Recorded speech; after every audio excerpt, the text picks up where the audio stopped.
I'm Grant, 35 years old, and I thought I'd seen every kind of neighbor dispute there was. After a decade working at City Hall, wading through property line arguments and zoning complaints, I figured I was done with drama when I retired early to a creaky old house in the suburbs. It wasn't much faded siding, a rusted mailbox, a porch that groaned under the weight of my golden retriever, Buddy, but it was mine. I'd escaped the bureaucracy, or so I thought, ready to fix up my fixer-upper in peace. Turns out, I'd moved in right next to the queen of chaos herself, Denise Sterling. The first time I saw Denise, she was out in her pristine yard, measuring her lawn with a ruler like it was a science experiment. She was yelling at some teenager for parking his car 2 inches over her curb. Her eyes had this sharp, predatory glint, always scanning for something to control. She lived in the biggest house in the HOA neighborhood, right where her property line almost but not quite touched mine. That almost would become the spark that lit a legal wildfire. To get to my house, I had to drive down a small road that cut through their manicured HOA community. It wasn't like I was cruising through their lawns, admiring their rose bushes. It was just the shortest path from the main street to my driveway. But that simple fact was about to turn my quiet retirement into a nightmare I never saw coming. It started innocently enough. I was out front one Saturday, trimming some overgrown hedges, sweat dripping down my back, when a police cruiser rolled up. The officer stepped out, looking as confused as I felt, and asked about complaints regarding trees hanging over Denise's property line. I laughed. My nearest tree was a good 20 feet from her boundary. I thought it was a misunderstanding, maybe a mix-up. But the next day, I came home from errands to find a bright red notice slapped on my front door. It was an official-looking document, citing aesthetic violations and non-compliance with neighborhood standards. My rusted mailbox, apparently, was an affront to their community's honor. Buddy wandered over, sniffed the paper, and gave me a look like he was wondering what kind of nonsense we'd stumbled into. I ripped the notice down, my blood pressure ticking up a notch. This wasn't a mix-up. This was Denise testing how far she could push. By Thursday, things escalated. I was up on a ladder, pruning shears in hand, tackling some branches that were actually getting a bit wild. I heard her before I saw her, Denise Sterling, marching across her perfect lawn like a general storming a battlefield. She pointed at my yard, her voice sharp enough to cut glass. "Your improvements are dragging down our neighborhood standards," she snapped. "If you don't comply, I'll have city officials out here by tomorrow." I set my shears down, trying to keep my cool. "Your rules don't apply to me," I said, pointing out that my property was outside her HOA's jurisdiction. I'd bought this place specifically to avoid that kind of micromanaging madness. But before I could finish, she spun on her heel and stormed back to her house, leaving me standing there like an idiot holding my ladder. In her mind, she owned the whole street. That was her first mistake. I climbed down, grabbed my laptop, and started digging. Years at City Hall had taught me one thing. When something smells off, check the records. I pulled up the county's mapping system, the same one I'd used for years, and zoomed in on my property. The lines were crystal clear. My house sat a solid 50 feet outside the HOA's boundary. Not even close. I leaned back in my chair, a grin spreading across my face for the first time in days. Denise was barking up the wrong tree, and I had the maps to prove it. But as I glanced out the window and saw her pacing her yard, plotting her next move, I realized this wasn't going to end with a simple "my bad." Her confidence, the way she stared at my house like it was already hers, told me she wasn't just making this up as she went. She had a plan, and I had no idea how far she was willing to go. Denise didn't back down. She doubled down. It started with vague posts on the neighborhood bulletin board about an uncooperative neighbor disrupting community harmony. No names, but anyone walking past my peeling paint and creaky porch could connect the dots. Then came the HOA newsletter, a glossy little rag that landed in every mailbox, featuring a section on noise complaints from pets and property violations. The description of a certain golden retriever and his owner was unmistakable. Violation notices started arriving daily. My porch paint was too faded, my firewood stack was too messy, my garbage cans were too visible on pickup day. It was death by 1,000 paper cuts, each one more ridiculous than the last. At night, I'd lie awake, wondering if I'd missed some hidden clause in my property deed. Was there something I'd overlooked? The doubts gnawed at me, but I shook them off. I'd dealt with bureaucrats before. This was just a louder, angrier version. Then came the phone calls. My phone would ring at random hours. Denise, complaining about Buddy barking. He's the quietest dog I know. Leaves from my oak tree falling on her road. Or my car somehow disrupting traffic flow. One time, she called because Buddy sneezed too loudly. I kid you not. I offered to get him allergy meds, half joking, but she just talked over me like I hadn't said a word. Then there were the incident reports, official-looking documents time-stamped and written in legalese, citing Buddy's 7 a.m. barks as a violation of her made-up noise standards, or leaves from a windstorm as evidence of poor property maintenance. It was absurd, but the sheer volume of it was overwhelming. I started keeping every notice, every report, in a folder, just in case. The breaking point came on a Sunday morning. I was sipping coffee on my porch, Buddy sprawled out beside me, when I saw Denise striding across her lawn with a black garbage bag. Instead of tossing it in her own bin, she marched to the edge of my driveway and dropped it right there, muttering loudly about trashy neighbors and community standards. I set my coffee down, my hands shaking with rage. I stood up, crossed my arms, and stared as she glanced back, saw me watching, and quickened her pace back to her house. It was a deliberate provocation, a middle finger in trash bag form. I knew then that this wasn't just about rules. This was about power. That evening, I met Rachel while walking Buddy. He'd wandered over to sniff her flower garden, and we got to talking dogs, plants, the usual neighbor stuff. But then Rachel lowered her voice, moved a wind chime like she thought it might be bugged, and asked if I was the one Denise had been ranting about at the HOA meeting. When I nodded, her face darkened. She invited me to her porch and dropped a bombshell. Denise had done this before. She'd driven out 3 families in 5 years, earning the nickname, the HOA's smiling executioner. Rachel's husband, a former HOA board member, had tried to look up old complaint files during a dispute, only to find them gone scrubbed from the system like they'd never existed.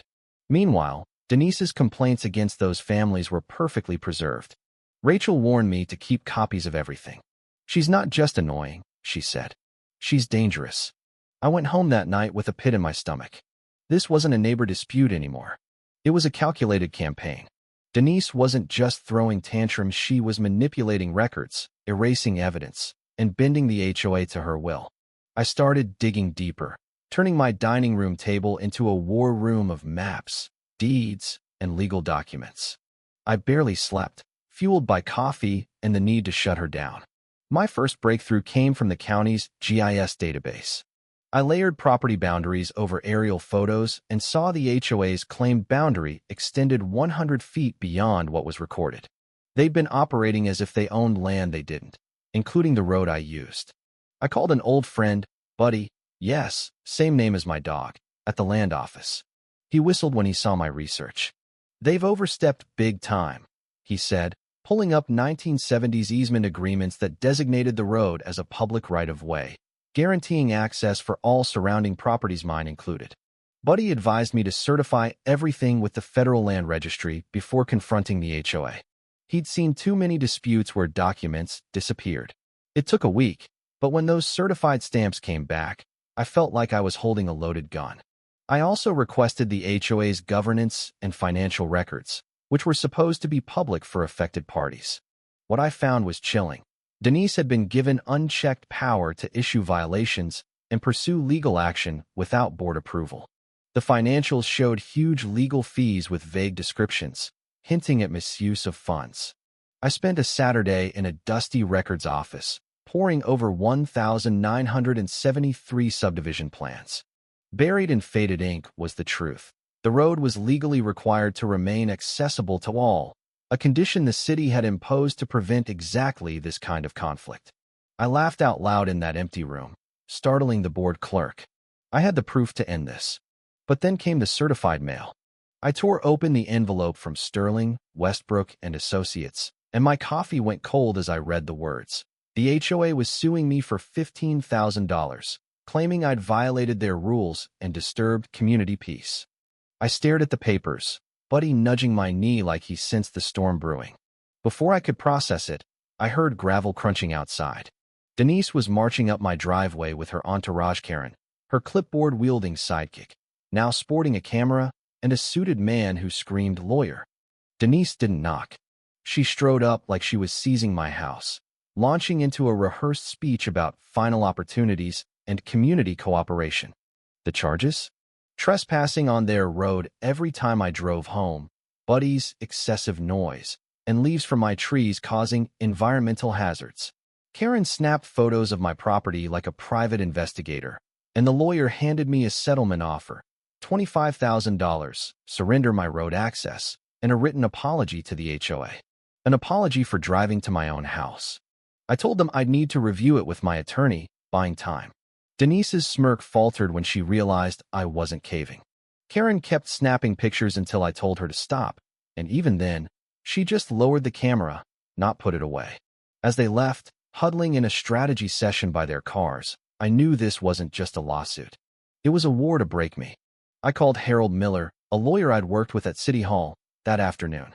He was thorough, honest, and not afraid of messy cases. When I explained the situation, his secretary squeezed me in for a consultation that week. But the town was already buzzing. Neighbors asked if I'd have to tear down my dock. I didn't even have one. Someone claimed they saw HOA trucks circling my house. Denise wasn't just fighting in court, she was turning the community against me. At Harold's office, I laid out everything. The maps, the easements, the HOA's shady records. His eyes lit up when he saw I wasn't just a panicked homeowner. He spotted the same holes in the lawsuit I had: misused terms, incorrect city codes, shaky claims about road ownership. But when we tried to pull the key plat map page from the county, it was missing. Harold's face darkened. "This isn't an accident," he muttered. We went into overdrive, him pulling strings at state archives while I hit 3 courthouses for backups. It felt like a detective novel, except we were chasing property lines, not murderers.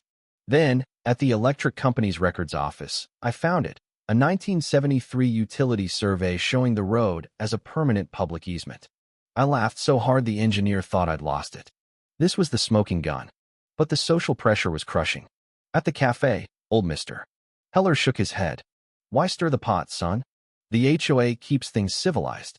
The mailman handled my letters like they were radioactive. I was becoming a pariah for daring to fight back.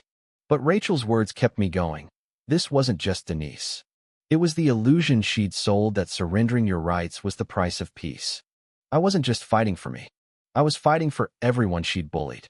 The hearing room was small but packed, neighbors craning their necks for a show. Karen stood by a camera with professional lighting, making it feel like a reality TV set. Denise presented first, painting me as a neighborhood menace with photos of my half-renovated house, recordings of Buddy's rare barks, and lists of every leaf that dared fall on her road. Her attorney spoke of my refusal to align with community vision, as if I'd burned down their clubhouse. It was slick, intimidating, and I could see how others had buckled under this pressure. Then Harold took the floor. He didn't just argue, he dismantled their case. I slammed a map on the table, circling the HOA's boundary in red. "This is yours," I said, then jabbed at my property. "This is mine." We rolled out the 1973 survey, the deed restrictions, the city correspondence proving the road was public. The judge's expression shifted as the evidence piled up. Then Harold dropped the bombshell. Proof of Denise's record manipulation, deleting complaints against her while preserving her attacks on others. A neighbor gasped. "Wait, so our block isn't even in the HOA?" Whispers erupted as people pulled out phones, checking their own records. Denise's face turned crimson. When she snapped that the map was outdated, the county registrar calmly pointed out it was from her own office, filed last year. Her attorney shuffled papers, visibly rattled. The judge's ruling was a sledgehammer. The HOA had no standing to sue. Meth Road was public, predating their existence. They were ordered to pay $12,000 in legal fees and $5,000 for harassment. But the real blow was the federal investigation into their finances and record tampering, with potential criminal charges looming. The room buzzed as neighbors realized the HOA's power was a sham. Denise's empire was crumbling, and she knew it. I walked out to a parking lot full of stairs. Karen vanished, likely dodging the fallout. A stranger clapped my shoulder, thanking me for fighting battles he couldn't. Within hours, my phone lit up with neighbors' gratitude, some sharing their own stories of Denise's abuse. The HOA website crashed, 3 board members resigned, and a local blogger's post about the case went viral, sparking a national conversation about HOA overreach. Legal aid groups reached out, wanting to use my case as a model. Denise tried to rally support at an emergency meeting, but a projected map showing the real HOA boundaries turned the tide. Residents demanded refunds for years of invalid fees. Denise slipped out, defeated. 6 months later, financial and legal pressure forced her to sell her house and leave. The new owners, a young couple with a baby, were everything she wasn't: kind, collaborative, even asking for my landscaping tips. I stood in my yard one evening, watching them plant flowers in her old lawn, and felt the neighborhood breathe again. I hammered a sign into my driveway. Private property, not part of your HOA. Someone snapped a photo, and it became a meme, a symbol of resistance. Hardware stores started selling similar signs, and I got emails from across the country, people fighting their own Denises, inspired by my stand. But victory didn't erase the scars. I still check my mailbox twice, keep my documents in a fireproof safe, and jump at footsteps on gravel late at night. Power like Denise's doesn't vanish, it adapts, waiting for a new chance to strike. Winning taught me that law, wielded right, is louder than any bully. But it also showed me that peace isn't the absence of threats, it's knowing you can face them with facts and courage. So what do you think? Have you ever faced a bully like Denise, hiding behind rules they don't even own? Should HOAs have this much power, or are they just legalized bullying? Drop your story in the comments. Hit that like button if this hit home, and subscribe for more tales of standing up to the Denises of the world.